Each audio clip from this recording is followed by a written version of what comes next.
మిమ్మల్ని చూస్తుంటే గర్వంగా ఉంది. రాజకీయాల్లో విలువలు, విశ్వసనీయత ఉండాలని నమ్మే వ్యక్తిని. నేను అలాగే ఉంటాను. పార్టీ కూడా అలాగే ఉండాలని ప్రతిక్షణం ఆశిస్తున్నాను. ఉప ఎన్నికల్లో మీరు చూసిన తెగువకు, ధైర్యానికి హ్యాట్స్ ఆఫ్ అంటూ జగన్మోహన్ రెడ్డి అభినందించారు. ఈ సందర్భంగా ప్రజాప్రతినిధులను అభినందిస్తూ కూటమి ప్రభుత్వంపై ఎలా పోరాటం చేయాలో దిశానిర్దేశం చేశారు. మిమ్మల్ని చూసినప్పుడు మీ అందరూ చూపించిన తెగువకు, మీ అందరూ చూపించిన స్ఫూర్తికి నిజంగా మిమ్మల్ని అందరికీ కూడా హ్యాట్స్ ఆఫ్ చెప్పాలి.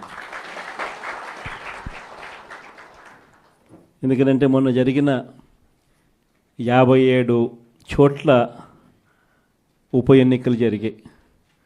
అంటే దాదాపుగా జెడ్పీటీసీ స్థానాలకు, ఎంపీపీ స్థానాలకు, వైస్ ఎంపీపీ స్థానాలకు, కోఆప్షన్ సభ్యుల ఎంపికకు, ఉప సర్పంచులకు సంబంధించిన స్థానాలకు సైతం దాదాపుగా 57 చోట్ల జరిగితే ఒక 7 చోట్ల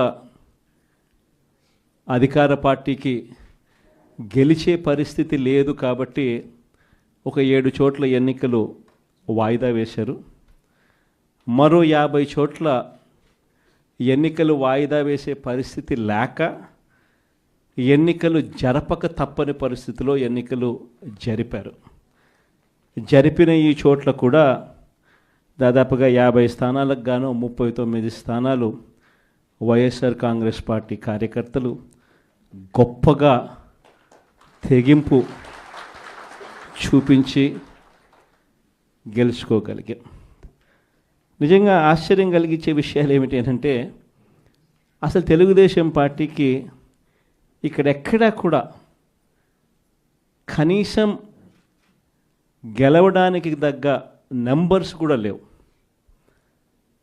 గెలవడానికి కావలసినన్ని సంఖ్యాబలం లేనప్పుడు తెలుగుదేశం పార్టీ ఎందుకు ఈ మాదిరిగా ఎన్నికలు భయాందోళన మధ్య మభ్యపెట్టి, భయపెట్టి, ప్రలోభాలు పెట్టి, దౌర్జన్యాలు చేస్తూ ఎందుకు ఈ ఎన్నికలు నిర్వహిస్తూ ఉన్నారు అనేది వాళ్ళకే తెలియడంలో. చంద్రబాబు నాయుడు అనే వ్యక్తికి నిజంగా బుద్ధి జ్ఞానం రెండూ లేవు. ఇన్ని సంవత్సరాలు ముఖ్యమంత్రిగా పరిపాలన చేశాడని చెప్పుకుంటాడు కానీ నిజంగా ప్రజాస్వామ్యంలో ఉన్నప్పుడు, మనకు బలం లేనప్పుడు హూందాగా అది వదిలేయాలి.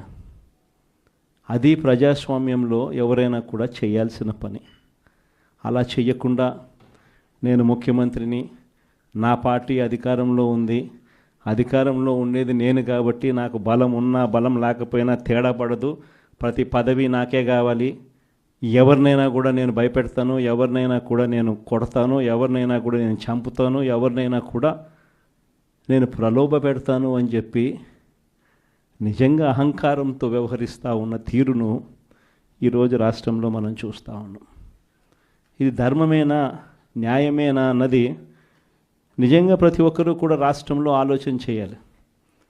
ఇలాంటి పరిస్థితుల్లో ఒకవైపున చంద్రబాబు నాయుడు గారి పాలనలో దాదాపుగా సంవత్సరం అవుతూ ఉంది.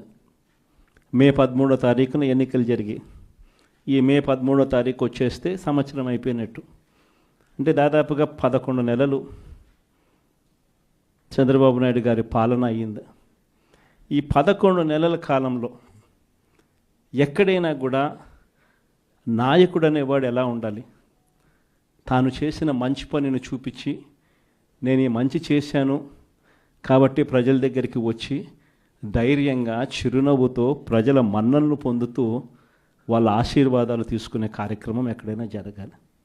కానీ 11 నెలల కాలంలో చంద్రబాబు నాయుడు గారి పాలనలో మనం చూస్తూ ఉన్నది ఏమిటి అని అంటే సూపర్ 6 గాలికి ఎగిరిపోయింది, మోసం. సూపర్ 7లు గాలికి ఎగిరిపోయాయి, మోసం. 143 హామీలు ఎన్నికలప్పుడు ఒక మేనిఫెస్టో అని చెప్పి ఈ కూటమి ప్రభుత్వం దాన్ని చూపించి ప్రజలకంతా కూడా మభ్యపెట్టి ప్రతి ఇంటికి ప్యాంఫ్లెట్లు పంచి ప్రతి ఇంటికి వచ్చి వాళ్ళ కార్యకర్తలు ఇదిగో మా మేనిఫెస్టో, ఇదిగో మా చంద్రబాబు నాయుడు బాండ్ పెట్టాడు, బాండ్ పంపించినాడు మీకు అని ఈ రకంగా ప్రతి ఒక్కరిని కూడా ప్రలోభపెట్టి 143 హామీలనిచ్చి ఎన్నికలు గెలిచారు. గెలిచిన తర్వాత 11 నెలల కాలంలో ఈ పెద్ద మనిషి చంద్రబాబు నాయుడు గారు ఎన్నికలప్పుడు ఆయన చెప్పిన ఈ సూపర్ 6లు ఏమైనాయి, ఈ సూపర్ 7లు ఏమైనాయి అని ఎవరైనా అడగడానికి కూడా ధైర్యం చేస్తే ఆ స్వరం కూడా వినపడకుండా చేయాలి అని తాపత్రయపడతా ఉన్నాడే తప్ప ఆ హామీలను నెరవేర్చాలి, ప్రజలకు ఇచ్చిన మాట నెరవేర్చాలి అన్నది మాత్రం ఎక్కడా కూడా చంద్రబాబు నాయుడు గారు అడుగుల్లో ఎక్కడా కూడా కనిపించడంలా. ప్రతి అడుగు ఒక మోసమే, ప్రతి అడుగులోనూ మోసము. ఆయన పాలనలో మనం చూసేదంతా అబద్ధాలే కనిపిస్తూ ఉన్నాయి. ఈరోజు ఈ పెద్ద మనిషి చంద్రబాబు నాయుడు గారి హయాంలో ఒకవైపున సూపర్ 6లు సూపర్ 7లు గాలికి ఎగిరిపోయాయి, మోసంగా తెలిపోయింది. చివరకు 6 నెలల కిందటి వరకు ఆయన ప్రభుత్వం రాకముందు వరకు, అంటే 11 నెలల కిందట వరకు, అంటే ఆయన ప్రభుత్వం రాని వరకు వైఎస్ఆర్సీపీ ప్రభుత్వ హయాంలో మీ జగన్ పాలనలో ప్రతి ఒక్కరికి కూడా ప్రతి నెల ఏదో ఒక బటన్ నొక్కేది, ఏదో ఒక రకంగా ప్రతి ఒక్కరికి ఇంట్లో మంచి జరిగే పరిస్థితి